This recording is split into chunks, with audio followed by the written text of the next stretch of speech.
ये कहानी है एक मछुआरे जॉन की। हर रोज की तरह आज भी वो अपनी छोटी कश्ती लेकर समंदर में मछली पकड़ने निकलता है। लेकिन इस दिन कुछ अजीब होता है। अचानक चारों तरफ गहरी धुंध छा जाती है और दूर तक कुछ नजर नहीं आता, जिस वजह से जॉन रास्ता भटक जाता है। तभी उसे एक सुनसान सी कश्ती इधर उधर तैरती हुई दिखाई देती है। हैरान होकर जॉन अपनी कश्ती उस कश्ती से बांध देता है और यह देखने का फैसला करता है कि अंदर क्या है।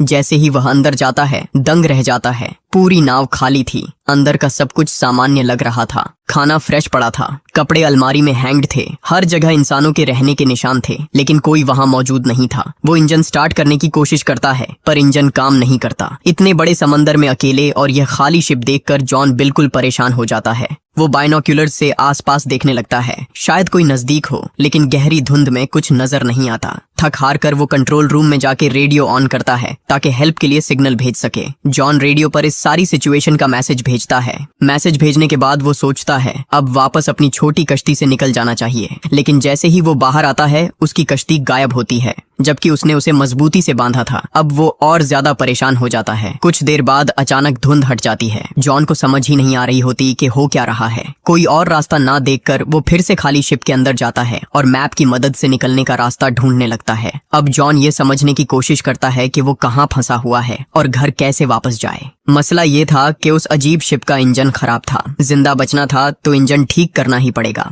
वो पूरी शिप में टूल बॉक्स ढूंढता है और बहुत मेहनत के बाद इंजन सेट कर देता है। इंजन ठीक करने के बाद उसे थोड़ा सुकून मिलता है। अब शिप चलने लगता है और डायरेक्शन भी धीरे धीरे समझ आने लगती है, लेकिन खतरा अभी दूर नहीं हुआ था। जॉन फिर कंट्रोल रूम जाके रेडियो से कांटेक्ट करता है, लेकिन इस बार भी कोई जवाब नहीं आता। हर चीज अब भी राज बनी हुई थी। फिर वो समुंदर में पेशाब कर रहा होता है, तभी अचानक कोई उसे पीछे से धक्का दे देता है। जॉन सीधा नीचे गिर जाता है, लेकिन किसी तरह उसने रील को पकड़ लिया था और डूबने से बच गया। हवा और पानी का प्रेशर इतना ज्यादा था कि वापस शिप तक आना मुश्किल हो गया था। हिम्मत जोड़कर धीरे धीरे रील की मदद से वो वापस कश्ती पर चढ़ गया। शिप के ऊपर आने के बाद वो नीचे वॉशरूम की तरफ जाने लगता है, लेकिन जैसे ही वो अंदर पहुंचता है, कोई बाहर से दरवाजा जोर से बंद कर देता है। पहले तो जॉन को लगता है कि यह बस हवा के दबाव की वजह से हुआ होगा, इसलिए वह इसे नजरअंदाज कर देता है। लेकिन जैसे ही वह बाहर निकलने लगता है, उसे पता चलता है कि दरवाजा बंद है। घबराकर वह उसे खोलने की बहुत कोशिश करता है, मगर दरवाजा नहीं खुलता। फिर वह जेब से एक सिक्का निकालता है और लॉक खोलने की कोशिश करने लगता है। कुछ भी काम नहीं करता। अब उसे समझ आता है कि वो शिप पर अकेला नहीं है, कोई और भी है जो दिख नहीं रहा पर हर वक्त मौजूद है और उसे परेशान कर रहा है। जॉन को लगता है कोई उसके साथ खेल खेल रहा है और वो जोर जोर से चिल्लाता है, लेकिन कोई जवाब नहीं देता। फिर वह वॉशरूम में रखी एक अलमारी खोलता है और अचानक उसकी नजर अंदर पड़े खून पर जाती है। यह देखकर उसका दिल तेजी से धड़कने लगता है। डर के बावजूद वह हिम्मत जुटाता है, पास पड़ी कैंची उठाता है और लॉक खोलने की कोशिश करता है, लेकिन दरवाजा फिर भी नहीं खुलता। तभी पूरी शिप जोरों से हिलने लगती है, मानो कोई बड़ा हादसा होने वाला हो। जॉन डर के मारे वहीं जम जाता है।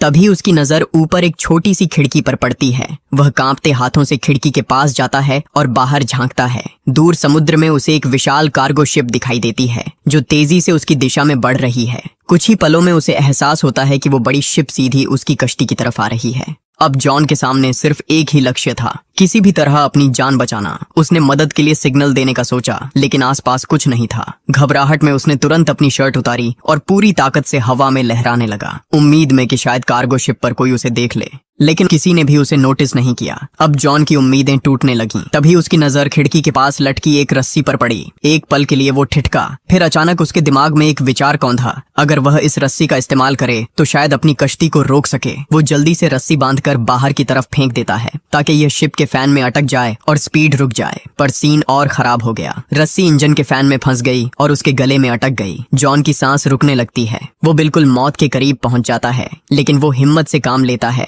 और एक टूल की मदद से वो अपना गला छुड़ा लेता है। रस्सी इंजन में फंस चुकी थी, जिससे शिप की स्पीड रुक गई, लेकिन ये काफी नहीं था। वजनदार कार्गो शिप फिर भी उससे टकरा गई। टक्कर इतनी जोरदार थी कि जॉन जमीन पर गिर के बेहोश हो गया। उसे सर पर गहरी चोट लगी। कुछ देर बाद जब वो होश में आता है तो बाथरूम पानी से भरा होता है और हैरत की बात यह थी कि वो समुद्री नमक वाला पानी नहीं था, बिल्कुल साफ और मीठा पानी था, जैसे कोई जानबूझकर उसे डरा रहा हो। जॉन का हौसला टूट जाता है और वह रोकर बोलता है, तुम जो भी हो मुझे जाने दो। लेकिन फिर भी कोई जवाब नहीं मिलता। वह भूखा, प्यासा और कमजोर हो चुका था। किसी तरह शॉवर से पानी पीता है, पर जल्दी ही पानी खत्म हो जाता है।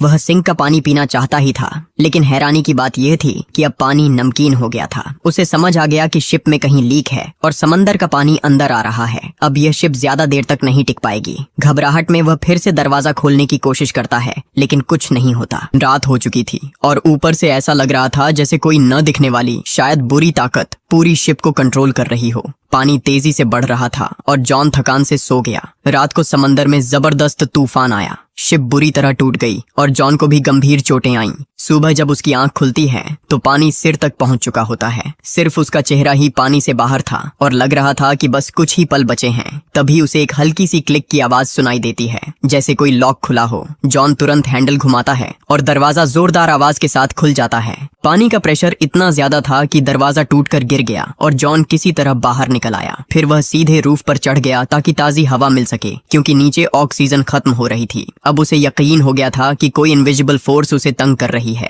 वह शारीरिक और मानसिक तौर पर पूरी तरह टूट चुका था। नीचे पानी का बहाव रुक नहीं रहा था और शिप कभी भी डूब सकती थी। जॉन ने तय कर लिया कि वह अब इस शिप पर और नहीं रुकेगा। उसके दिमाग में एक आइडिया आया। उसने शिप से एयर बैग्स निकाले और टूटे हुए बाथरूम के दरवाजे को राफ्ट में बदल दिया। उसने सारी चीजें मजबूती से बांध लीं ताकि राफ्ट ठीक से टिक सके, लेकिन राफ्ट चलाने के लिए और भी जरूरी चीजें चाहिए थीं। जॉन ने शिप से खाना, पानी और कुछ टूल्स इकट्ठा किए और पूरी तरह तैयार हो गया। फिर बिना पीछे देखे वह राफ्ट पर बैठकर धीरे धीरे आगे बढ़ने लगा। राफ्ट पर वो आगे जा रहा था और वही बड़ा शिप उसके सामने खड़ा था। घंटों गुजर गए, लेकिन वो ज्यादा दूर नहीं जा पाया और जो शिप 5 से 10 मिनट में डूबना चाहिए था वो अब भी ठीक ठाक फ्लोट कर रहा था। हर चीज वैसे की वैसे थी। तभी उसके दिमाग में यह ख्याल आया कि अगर यह शिप अब तक नहीं डूबी तो क्यों ना इसे ही ठीक करके चलाया जाए। यह सोचकर वह दोबारा शिप पर वापस चला गया। सबसे पहले उसने राफ्ट को रिपेयर किया, फिर पाइप और टूल्स की मदद से एक पंप बनाया ताकि शिप के अंदर जमा पानी निकाला जा सके।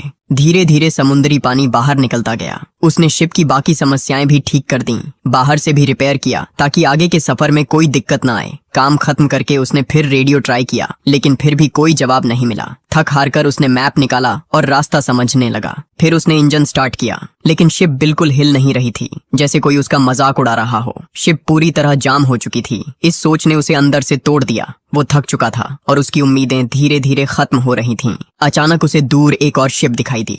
अब उसके पास सिर्फ एक ही रास्ता था, अपने राफ्ट से उस शिप तक पहुंचना। वह तुरंत राफ्ट पर चढ़ा और पूरी रफ्तार से उस शिप की तरफ बढ़ने लगा। लेकिन तभी वो बड़ी शिप अचानक चल पड़ी, सीधी जॉन की तरफ, तेज गति से, जैसे कोई जानबूझकर उसे मारना चाहता हो। जॉन ने राफ्ट की स्पीड बढ़ाई, मगर बड़ी शिप और भी तेज हो गई। टकराने से ठीक पहले जॉन ने राफ्ट छोड़कर पानी में छलांग लगा दी और दूर जाती हुई दूसरी शिप तक तैरकर पहुंचने की कोशिश करने लगा। लेकिन जब तक वह वहां पहुंचा वो शिप गायब हो चुकी थी। तब उसे समझ आया कि इस शिप पर कोई बुरी ताकत है जो उसे कहीं जाने नहीं दे रही। उसने ठान लिया था कि चाहे जान चली जाए अब वह इस शिप पर वापस नहीं आएगा। लेकिन शाम तक पानी की ठंड बहुत बढ़ गई थी और डॉल्फिन्स भी नीचे तैर रही थीं। जब वह ठंड बर्दाश्त नहीं कर पाया तो मजबूरन फिर उसी शिप पर लौट आया। अब वह इतना थका और बीमार था कि सोचने की हिम्मत नहीं बची थी। बस कंबल लेकर कमरे में सो गया। सुबह जब उसकी आंख खुली तो उसने फिर तय किया कि अब यहाँ से निकलना ही होगा। लेकिन उसके कमरे का दरवाजा लॉक था। उसे समझ नहीं आ रहा था कि यह सब उसके साथ क्यों हो रहा है।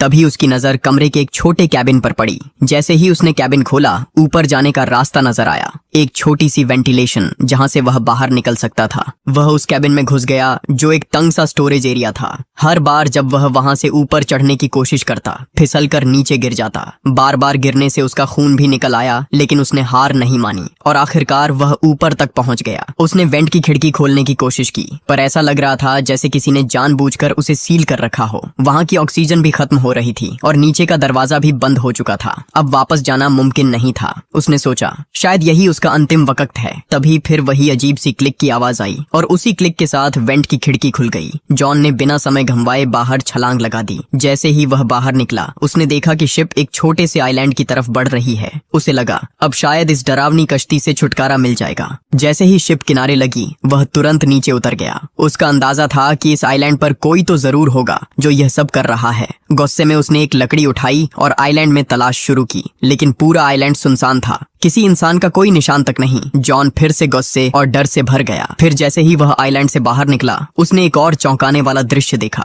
वही अजीब शिप जिसने उसे यहाँ लाया था। अब बिल्कुल आराम से आगे बढ़ती जा रही थी, जैसे किसी और शिकार की तलाश में हो। अब तक जॉन का यकीन पूरी तरह टूट चुका था। यह शिप और यह आइलैंड किसी बुरी ताकत के कब्जे में थे और यह सब उसके साथ खेल रहा था। फिर भी उसने आइलैंड पर तलाश जारी रखी। घूमते घूमते वह आइलैंड के पिछली तरफ पहुंचा और उसकी आंखों से आंसू बह निकले, क्योंकि यह वही जगह थी जहां से उसका सफर शुरू हुआ था।